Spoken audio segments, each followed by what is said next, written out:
तो नमस्कार दोस्तों, स्वागत है एक बार फिर से। एस्ट्रोलॉजी साइंस देख रहे हैं आप। और हम बात कर रहे थे राहु के ट्रांजिट की। राहु 23 सितंबर 2020 को अपनी राशि चेंज कर लेंगे। अभी फिलहाल मिथुन राशि में राहु उच्च के होकर ट्रांजिट कर रहे हैं और ये वृषभ राशि में आ जाएंगे। तो ये वृषभ राशि में रहेंगे 12 अप्रैल 2022 तक।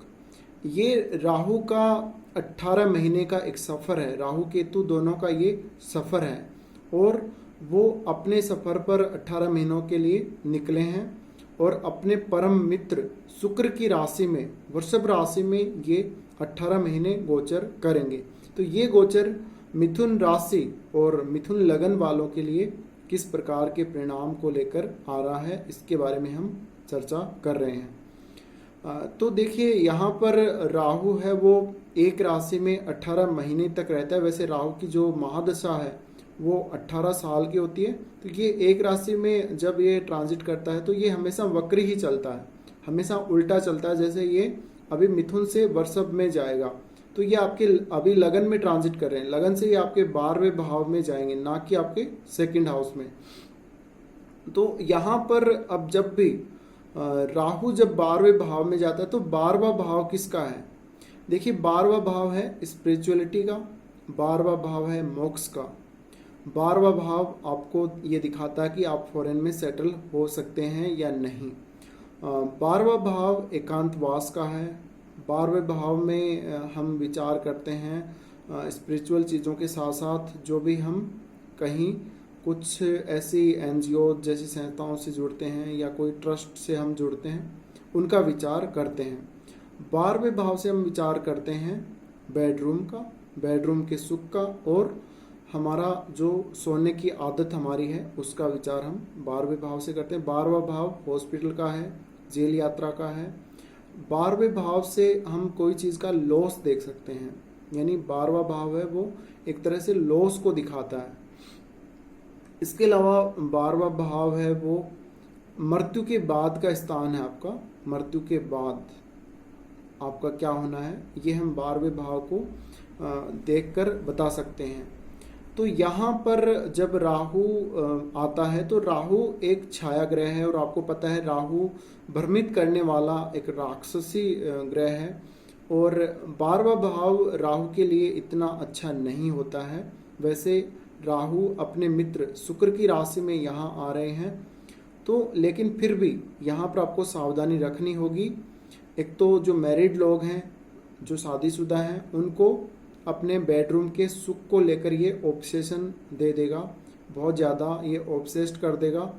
साथ में ये स्पिरिचुअल चीज़ों के लिए आपको ऑब्सेस्ड करेगा, क्योंकि राहु है वो किसी रूल को फॉलो नहीं करता। और जो शादीशुदा जो लोग हैं उनके विचार इस प्रकार के हो जाएंगे जैसे वो लिव इन रिलेशनशिप में जो लोग रहते हैं उस प्रकार के विचार ये आपके कर देगा। यानी इसको कोई रूल नहीं लागू होता, ये अपने ही रूल चलाता है, ये अपना ही रूल फॉलो करता है। और आपको खुद को ही नहीं पता कि आप अगर महादशा चल रही है अगर राहु की, तो 2 घंटे बाद आप क्या करने वाले हैं। यानी आपकी प्लानिंग सारी राहु के हाथ में है। तो यहाँ पर ये आपको बैड प्लेजर में तो कमी करेगा ही करेगा, आप कभी भी बैड प्लेजर से संतुष्ट नहीं होंगे। इसके अलावा ये आपको स्पिरिचुअलिटी की तरफ लेकर जाएगा, लेकिन उस स्पिरिचुअलिटी के लिए आप कुछ भी करने को तैयार हो जाएंगे। यहाँ पर ये आपको फॉरेन चांस बना सकता है, फॉरेन जाने का, क्योंकि राहु फॉरेन को रिप्रेजेंट करता है। और यहाँ पर अगर आपका राहु 3, 6 या फिर 11वें भाव में या 10वें भाव में भी है तो राहु आपका अच्छा है लगन चार्ट में। और ये राहु आपको थोड़ा सा परेशान जरूर करेगा लेकिन अच्छे रिजल्ट देगा। अगर आपका राहु 4थे भाव में, अगर आपका राहु 7वें भाव में, अगर 8वें भाव में है या 12वें भाव में है लगन चार्ट का, तो थोड़ा सा आपको परेशान ये जरूर करेगा। अगर आपको महादशा भी चल रही है तो इसका प्रभाव बहुत ही ज़्यादा होगा आपके ऊपर। इसके अलावा अब यहाँ से देखिए, ये जो राहु है वो आपको स्पिरिचुअलिटी की खोज में फॉरेन जाने को बाध्य कर सकता है। ये फॉरेन आपको लेकर जाएगा और फॉरेन से वापस भी आपको लेकर आएगा।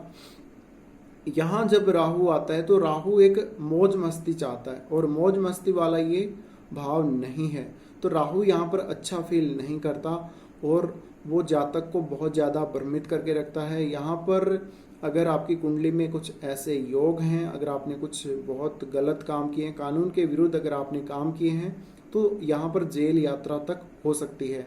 यहाँ पर आपको आपके लाइफ पार्टनर के साथ जो सुख है मैरिड लाइफ का, उससे संतुष्ट नहीं रखेगा राहु, तो आप किसी और की तरफ भी भटक सकते हैं। अब शुक्र की प्लेसमेंट आप जरूर चेक करें, शुक्र कहाँ पर है, उसके अनुसार भी यहाँ पर ये कुछ आपको राहु देगा। तो यहाँ पर जब राहु आएगा तो आप किसी और को चाहने लगेंगे, या आप चाहेंगे कि किसी और के साथ भी रिलेशन बनाया जाए, क्योंकि आप एक रिलेशन से संतुष्ट नहीं रहेंगे। इसके अलावा यहाँ पर देखिए मोक्ष का भाव है, लेकिन राहु आपको फॉरेन के लिए बहुत कुछ आपको दे सकता है, फॉरेन से आपको बहुत कुछ दे सकता है। साथ में यहाँ पर एक चीज़ और है, जेल यात्रा। तो अगर आपने बहुत कुछ गलत किया है अपनी लाइफ में, या आपकी कुंडली में कुछ ऐसे योग हैं कि आप जेल भी जा सकते हैं, तो ये राहु जेल यात्रा तक करवा देता है। इसके अलावा यहाँ पर जब राहु आता है तो ये नींद यानी स्लीपिंग डिसऑर्डर्स ये पैदा करता है। आपको ये नहीं पता कि आपको सोना कब है, आपको जगना कब है। ऐसे जो जातक हैं जिनका 12वें भाव में राहु आता है गोचर से, तो ये दिन में सपने देखने लगते हैं, और कई बार ऐसा भी हो सकता है कि रात को भूत सपने में आते हों, क्योंकि राहु है वो भूतों को रिप्रेजेंट करता है, ये घोस्ट को रिप्रेजेंट करता है। राहु एक तरह से जो ये दिखाता है, ये फॉरेन को दिखाता है, अननोन प्लेस को दिखाता है। तो ये आपको ऐसी जगहों पे लेकर जाएगा जहाँ जिस पैलेस को आप जानते नहीं, जहाँ के लोग आपको जानते नहीं, और आप आध्यात्मिकता की तलाश में कहीं भी भटक सकते हैं। नींद को लेकर तो आपको परेशानी रहेगी। इसके अलावा और भी आपको कई प्रकार की परेशानियां यहाँ रहेंगी। बार बार आपको हॉस्पिटल के चक्कर काटने पड़ सकते हैं। आपको पैसे का लॉस हो सकता है बहुत ज़्यादा फॉरेन ट्रेवल में, और आपको खर्चा बहुत ज़्यादा हो सकता है। अब चाहे वो हॉस्पिटल का खर्चा हो, या फॉरेन जाने के लिए हो, या फॉरेन से वापस आने के लिए हो, किसी भी काम के लिए। अब राहु जब यहाँ आता है तो यहाँ 6th हाउस में केतु होता है, और वैसे वास्तव में केतु सही सूट करता है 12वें भाव में। तो केतु जब 6th हाउस में आएगा तो केतु यहाँ पर आपको असंतुष्टि दिलाएगा। आपको किसी को पैसा उधार नहीं देना, वरना आपका पैसा फंस सकता है। आपको किसी से उधार नहीं लेना है पैसा, वरना आपको वापस लौटाने में दिक्कत आ जाएगी। केतु यहाँ पर आता है तो यहाँ पर आपको थोड़ा सा प्रॉब्लम ये करेगा, हेल्थ को लेकर भी परेशान कर सकता है। इसके अलावा यहाँ पर आपको कोई वाद विवाद में ना पड़े तो बहुत अच्छा रहेगा। यहाँ पर केतु बिल्कुल भी आपको संतुष्ट नहीं रखेगा, और यहाँ पर केतु आपको कुछ ना कुछ प्रॉब्लम, वो चाहे कोई कोर्ट का केस हो, या फिर शत्रुओं से समस्या हो, या फिर आपके डेली रूटीन को लेके ऐसा कोई काम हो, तो ऐसी दिक्कतें ये आपको देता ही रहेगा। इसके अलावा यहाँ पर देखिए 6th हाउस है वो शॉर्ट टर्म की जो हम कहीं जॉब करते हैं उसका है, और ये सर्विस हाउस है, तो आपको अपनी सर्विस से कभी संतुष्टि नहीं होगी।